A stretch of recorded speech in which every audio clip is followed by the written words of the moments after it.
Hey guys, welcome to the Liberal Hive Mind, a channel solely focused on exposing the abundant hypocrisy of the left. Let's say you're a Democrat. When you start to lose MSNBC, well then you are seriously losing. Well, that seems to be what's happening in this election season. The left-wing media has been relatively positive, back when they thought that Democrats might suffer losses, but it wouldn't be that bad. But as we get closer and closer to election day, and as Democrat election hopes continue to crater, as the situation for them gets more and more grim, the left-wing media has been entering sort of a panic. And what happens when you get desperate, when your back's against the wall? Well, you start to lash out. And that's exactly what the media is doing. Have you noticed how honest CNN and MSNBC have been lately? Well, we know they're only this honest when they're trying to send a message to Democrats, when they're trying to tell them, please wake up, things are bad. It's like they're sending warning signals to the Democrat establishment through their reporting and through their interviews. As we know, that is the only time the Democrat media is honest in their reporting and as they challenge candidates. And boy oh boy are they challenging the Democrats as of late.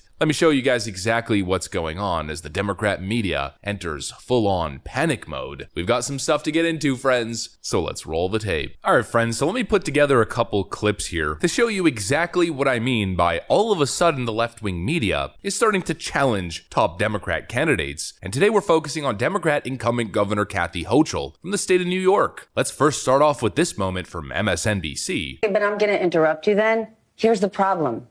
We don't feel safe.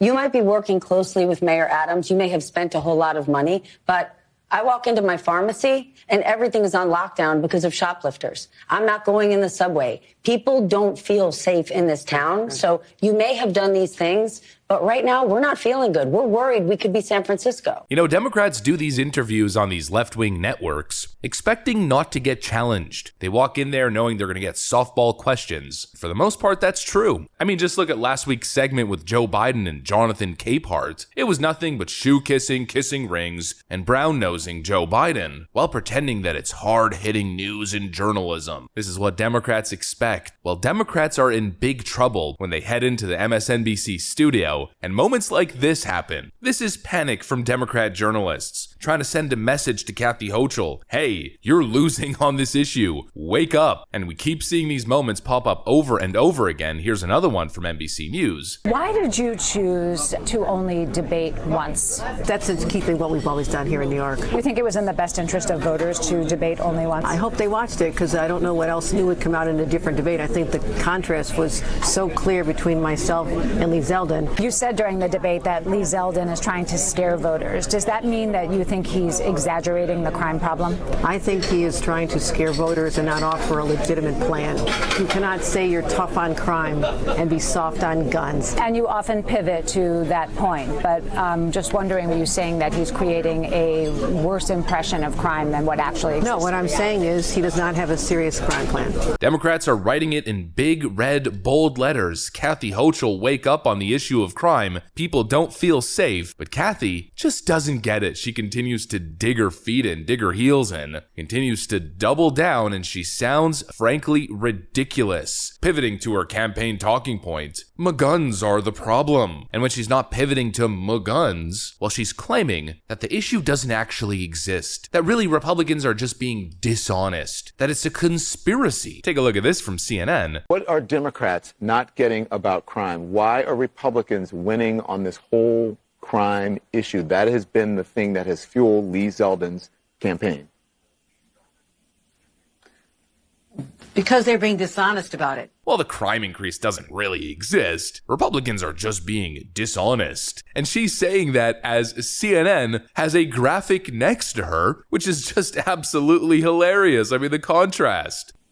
Because they're being dishonest about it. Because they're being dishonest about it. They're not having a conversation about real solutions. What we have done is taken 8,000 illegal guns off the streets. We made sure that no 18-year-old can get their hands on an AR-15. Are you sure about that? Here she is on MSNBC claiming that it's a conspiracy that violent crime is rising. Ravenel, these are master manipulators. They have this conspiracy going all across America to try and convince people that in democratic states they're not as safe.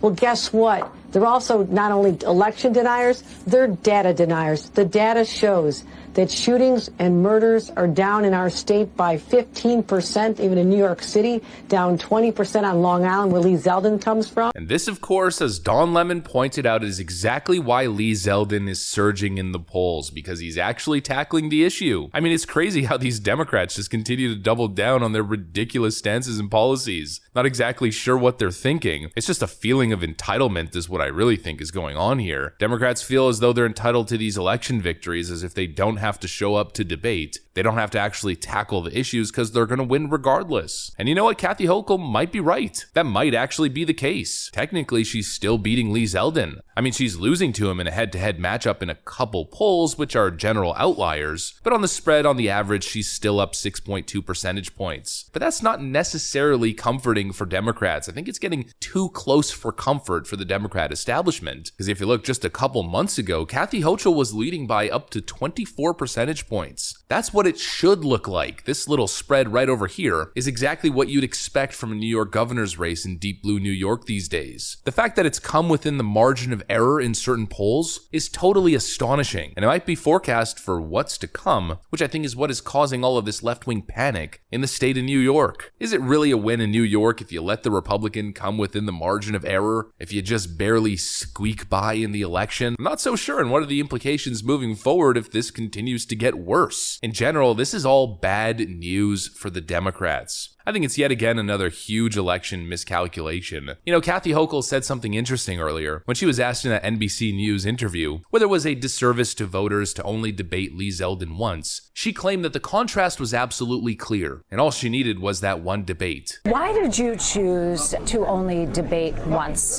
That's in keeping what we've always done here in New York. You think it was in the best interest of voters to debate only once? I hope they watched it, because I don't know what else new would come out in a different debate. I think the contrast was so clear between myself and Lee Zeldin. Well, I think once again, this Democrat is right for the wrong reasons. The contrast was absolutely clear, but not in the same way that she's implying. The contrast is absolutely clear that Lee Zeldin is the right candidate to tackle the number one issue in New York, which is crime. I mean, even on the issue of cashless bail, Kathy Hochul still refuses to acknowledge that it's a disaster of a policy. One thing that Lee Zeldin has said he would definitely do if he becomes governor is that he would, through an executive order, repeal immediately the bail reform law that was passed. You don't love that law the way it stands. You've wanted changes to it. Would you do the same as he is saying he would? Would you repeal it through executive order? Again, that is such a simplistic approach. This is what we see from Democrats all the time. They tend to overcomplicate things. I mean, a lot of these issues really aren't that complicated. You know, it's pretty much as simple as this. When you incentivize crime, it goes up. When there's no consequence for crime, it goes up. You don't always need a super complex, extremely academic solution to these simple problems. Sometimes the simplistic answer is the right one. She still refuses to acknowledge the failure of cashless bail. Meanwhile, Lee Zeldin, well, he's taking a completely different and opposite stance. She goes on MSNBC and she says that what you and I are talking about here is a conspiracy and that we're data deniers. Well, I mean, if you're going to go there, if you want to talk data, there's all different kinds of major crime categories that aren't just up year over year. We're talking about being up over 30, 40%. And what we need to hear from the governor is that with zero tolerance for crime, we're going to put fear into the heart and mind of the criminal, not inside of the law-abiding New Yorker. The street will belong to the law-abiding New Yorker, not the criminal. And we are going to hold rogue district attorneys accountable. We are going to roll back pro-criminal laws like cashless bail.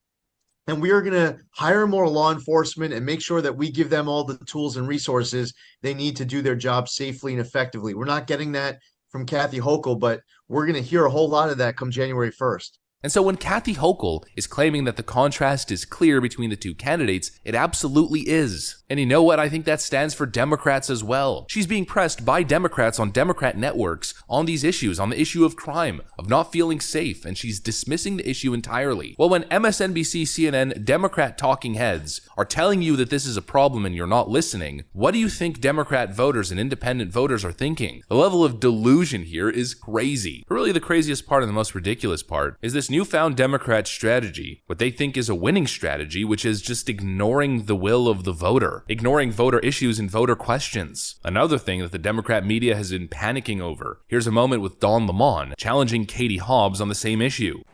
Why not debate your opponent? If you believe your opponent is, has issues and is spreading conspiracy theories about a stolen election and so on, and is not being truthful with the people of Arizona, why then not get on the debate stage and debate her?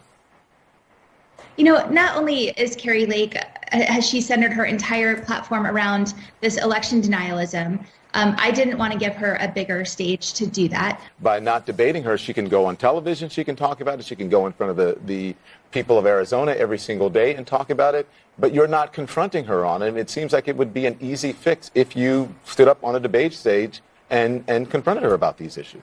It's that sense of entitlement. Kathy Hochul, Katie Hobbs, and these other Democrats feel like they don't owe voters answers. I don't know where this idea came from. I don't understand the logic. I think these Democrats are coming off as totally out of touch. It's a brazen disregard of voter interest, and the idea that this is going to end well for them just doesn't seem plausible. It's going to backfire. There's going to be a huge election upset, election miss. Democrats are going to be shocked when it happens, but really, it shouldn't be shocking at all. If Democrats lose in a major Republican upset, it's going to be no mystery at all. That's what I got for you guys though. Hopefully you enjoyed this video. If you did, please make sure to leave a like and possibly subscribe to the channel. I want to thank you guys for watching like usual, and of course I will see you on the next one.